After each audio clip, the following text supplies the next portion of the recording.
वाक्य धुनी में कलीमुल्ला मस्जिद है, दादे की मसाल की मस्जिद है, एक कमान मस्जिद है, रंगीली मस्जिद है, मलिक रहमान दरगाह है। अब ये पूरे के पूरे आर्कियोलॉजिकल सर्वे ऑफ इंडिया इसका मालिक बन गया, वक्फ नहीं, वक्फ इसका मालिक नहीं है। ये नरेंद्र मोदी हुकूमत की झूठ, नहीं कुछ नहीं होगा जो इनके दुमछल्ले बोल रहे थे हमको, इनके चमचे, इनके जोकर बोल रहे थे। चंद्रबाबू नायडू हमेशा से झूठ बोलते आए और कभी नहीं बदलेगा, ये सब कभी नहीं बदलेगा। झूठा था और झूठा रहेगा। नो नथिंग, कुछ नहीं होगा। ऐसा उंगली फिरा फिरा के बोलते होंगे, व्हाट आई से। तुम क्या बोल रहे हमको मालूम। मैं 10 साल एमएलए था, तुम 9 साल मुख्यमंत्री थे। मैं देखा तुमको, तुम एनटी रामाराव को गिरा के तुम कुर्सी में बैठ गए थे। आप इन हमारे को बोल रहे नहीं। अब ये बताओ, ये 4 मस्जिद, कलीमुल्ला मस्जिद, दादे की मसाल की मस्जिद, एक कमान मस्जिद, रंगीली मस्जिद, मलिक रेहान दरगाह, इस कानून के तहत अब इसका मालिक वक्फ बोर्ड नहीं है, इसका मालिक आसार कदीमा बन चुका। अब बताइए आप कैसे खामोश बैठेंगे हम। चंद्रबाबू नायडू आज है, कल चले जाएंगे, सबको जाना है ना इस दुनिया से, कोई नहीं रहेगा। मगर इनकी बात का कौन भरोसा करेगा। सेक्शन 3D बोलो, मैं टीडीपी के लोगों से पूछ रहा हूं। हाँ, पवन कल्याण का भी एक एमपी था, जनाब बालाशोरी साहब, उन्होंने भी हेल्प किए। ये तो उन्होंने बोलेंगे मेरे को नहीं बोले, मैं हीरो हूं, तुम हीरो है, तो हम भी बड़े, सबसे बड़े सुपर हीरो हमें। ये सब मिलके कानून बनाए और सब क्या हुआ, नहीं कोई वक्त का नुकसान नहीं होगा। कैसा नहीं हुआ। ये 5 चीजें चलेगी हमारे हाथ से। आज की तारीख में सुप्रीम कोर्ट का भी फैसला क्या गया नहीं मालूम हमको, मगर एएसआई सेक्शन 3D में इसका मालिक बन गया। और कल अगर एएसआई बोला कि कलीमुल्ला की मस्जिद में नमाज 2 टाइम की होंगी,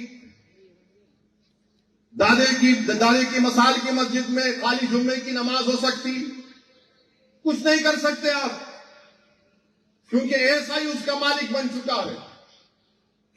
यह कानून बनाया गया है।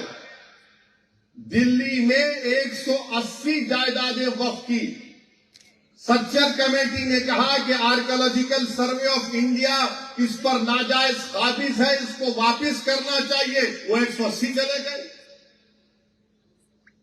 ये एक पॉइंट है। दूसरा पॉइंट क्या है, ये मैं आपके सामने लाया हूं। ये 18 पेजेस का फॉर्म है पोर्टल के ऊपर। कितने? 18 पेजेस, 18 पेजेस। आप देख लो, लॉगिन पेज से लेके इसमें एक एक ऐसा सवाल आपसे पूछा जा रहा है। मकसद एक ही है कि आप अपनी प्रॉपर्टी को पोर्टल पर रजिस्टर ना कराएं। नवंबर तक नहीं कराए तो कोई भी वक्फ की प्रॉपर्टी नहीं रहेगी। मिसाल के तौर पर ये आलीशान मस्जिद है, अभी हजरत बता रहे थे 300 साल पुरानी, 400 साल पुरानी है। इसमें पूछा गया कि इसको कब बनाया गया था, एग्जैक्ट डेट बताओ आप। मेरे पास तो इल्म जफर नहीं है, शायद वाली साहब किबला के पहुंचे हुए बुजुर्ग होंगे, साहिब मजार के पास जाके पूछे तो उन्होंने बोल सकते होंगे, मेरे को तो नहीं मालूम। अब 400 साल पहले एग्जैक्ट डेट नहीं, टेंटेटिव डेट बताओ, कहां से बोलेंगे रे प्यारे। 400 साल पुराना कहां से टाइम लेंगे, ऐसा तो जा तो नहीं सकते ना। 400 साल पुराना, कुछ तो कैसे लिखेंगे रे भाई। 400 साल पुराना है। कादरिया सिलसिले के हजरत फरमा रहे थे, 4 बुजुर्ग आकर अपने मुबारक हाथों से इस मस्जिद का संगे बुनियाद रखे। तुम खामखा उनसे छेड़खानी कर लिए चंद्रडू, तुमको नुकसान होगा। देखो तो पहुंचे हुए लोग हैं, 400 साल के बाद में लोग उनका नाम ले रहे। ये हुकूमत करने वाले तुम्हारे दुनिया से जाने के 20 साल के बाद भी तुमको कोई याद न रखेगा इंशाअल्लाह ताला। आप बताइए, देखिए 19 पेजेस है, झूठ नहीं बोल रहा हूं मैं, जाके देखो आप। सेंट्रल इनका जो क्या है ये मिनिस्ट्री ऑफ माइनॉरिटी अफेयर्स उम्मीद, देखो आप 18 पेजेस। वक्फ यूजर क्या क्या इसमें क्या पूछ रहे देखो आप। अच्छा इसमें हंसी आएगी आपको, हंसना नहीं। अब इसमें क्या पूछ रहे हो, मैं पढ़ रहा था हैदराबाद से आते आते गाड़ी में, हमारे वकील साहब बोल रहे वाटर का बिल है, रेंटल एग्रीमेंट है, टेलीफोन बिल है, वोटर आईडी है, गैस का कनेक्शन लिखो, बैंक का अकाउंट लिखो, कास्ट सर्टिफिकेट लिखो, पेंशन डॉक्यूमेंट लिखो, रजिस्टर्ड सेल लिखो, LIC पॉलिसी बॉन्ड लिखो, PAN number, bank passbook, driving licence, birth certificate, pension document, electoral voter ID card, service identity card, smart card, ministry of labour का, health insurance का। अबे क्या बच्चे की या ईश्वर मवेशी पूछ रहा है, क्या तो कर रहा है। कोई शादी करे तो पूछते बच्चा कितना काबिल है, पढ़ा लिखा है, कितना है, क्या है, अम्मा का नाम क्या है, बाप का नाम क्या है, मामू की तरफ, दरियाल की तरफ क्या रिश्ता, उससे ज्यादा पूछ रहे। ये कोई तरीका है बोलवा? ये मजाक है ये। अच्छा ये हमारे हिंदू धर्म के एंडोमेंट बोर्ड में सब पूछ रहे? नहीं पूछ रहे। सिर्फ गुरुद्वारा की प्रॉपर्टी रजिस्टर कर रहे, पूछ रहे? नहीं पूछ रहे। हमारे ईसाई भाइयों की जायदाद दे रहे, पूछ रहे? नहीं पूछ रहे। हमको ही पूछ रहे सब। ये 18 पेजेस का है ये। इंतजार भी नहीं करे कि रुकते कम से कम सुप्रीम कोर्ट की छुट्टियां, उसके बाद क्या फैसला आता, मगर नहीं, जल्दी है। और क्या किया, इसका कॉन्ट्रैक्ट एक ऐसी कंपनी को दिया अहमदाबाद की, सबसे महंगा कॉन्ट्रैक्ट उसको दे दिया। और वो कंपनी का काम क्या है कि बीजेपी के लोगों को सपोर्ट करना सोशल मीडिया पर, उस कंपनी को दे दिए। हमको हथियार खरीदना है, पाकिस्तान चीन से मुकाबला करना है। अब जंग होगी तो 2 महाज पर जंग होगी। ये पैसा उजाड़ रहे कंपनी को दे के, हमारे फौज को तो भी दे देना था इतना पैसा जो कंपनी को दिए, मगर नहीं दे दिए। अच्छा अब आप देखो, 15 साल से वैंसी का पोर्टल चल रहा है, 15 साल से, 15 ईयर से। उसका क्या होगा, उसको आप इंप्रूव कर सकते थे रिवेरिफिकेशन प्रपोज करके, उसका वर्क फ्लो इंट्रोड्यूस कर सकते थे आप रेवेन्यू ऑफिसर को बता के। अब मोदी हुकूमत ने NIC को हुक्म दिया कि उस वैंसी पोर्टल में ऐड एंड एडिट फैसिलिटीज को खत्म कर दो।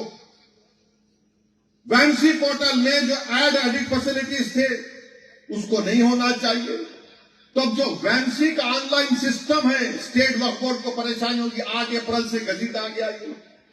इसका नुकसान क्या होगा कि जो प्रोसेसिंग मॉड्यूल है, जो लीजिंग मॉड्यूल है, सब रुक जाएंगे। वक्फ बोर्ड को नुकसान होगा, स्टेट वक्फ बोर्ड को। चंद्रबाबू नायडू को अगर इतना वो बोलते मैं IT, अरे क्या होगा फिर? तो मेरे अजीज दोस्तों और बुजुर्गों, इसकी सच्चाई यही है। और फिर इसमें पूछा जा रहा है कि आपकी जमीन क्या आदिवासी इलाके में है। अरे भाई, अगर आदिवासी इलाके में है तो क्या संविधान का आर्टिकल 25 वहां पर लागू नहीं होता? 14 लागू नहीं होता? 15 लागू नहीं होता? 26 लागू नहीं होता? 29 लागू नहीं होता? क्या बोलो हमको आप? और कांग्रेस के MP है लक्षद्वीप से, हमदुल्ला सईद उनका नाम है, आदिवासी है उन्होंने, क्या उनके ऊपर लागू नहीं होगा? आदिवासी है तो क्या वो अपनी जायदाद अल्लाह के नाम पर वक्फ नहीं कर सकते? वो उनके बाबा 9 बार के MP थे, सईद साहब, अल्लाह उनकी मग़फ़िरत करे। आदिवासी है क्या? आदिवासी है तो क्या करना है? भारत के कानून में आदिवासी मुसलमान हो सकता है, दलित नहीं हो सकता।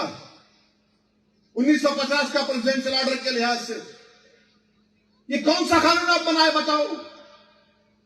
और फिर नरेंद्र मोदी पूरे देश में झूठ बोले कि नहीं हमारे शिया दाऊदी बोरा वालों को मैंने पहले बिल भिजा नहीं भिजाया। दाऊदी बोरा वाले हमारी पार्लियामेंट की कमेटी के पास आकर ये बोले हैं कि हमको इस बिल से कोई ताल्लुक ही नहीं है। उनके पास जो सिस्टम है वो शिया है तो उनके जो पीर मुर्शिद है या उनके जो रूहानी पेशवा है उनको दायर मुतलक कहते हैं। उनका बोलना यह कि उनकी मौजूदगी में कोई मुतवल्ली नहीं बन सकता, हमको इस कानून से निकालो। तो नरेंद्र मोदी उनको बिठाकर बोल दिए कि मैं आपको बिल दे दिया था, वो बेचारे परेशान। फायदा किसको हुआ इस कानून से, मैं बोल रहा हूं आपको। मुंबई में बहुत बड़ी इमारत है, हिंदुस्तान का दौलत तरीन आदमी है। उस शख्स ने आज से 18 या 20 साल पहले बंबई, उस वक्त बंबई था, एक यतीम खाना था वक्त खोजा मुसलमानों का, उसको उसने 20-21 करोड़ में खरीद लिया।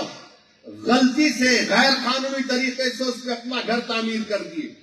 मुकदमा सुप्रीम कोर्ट में है।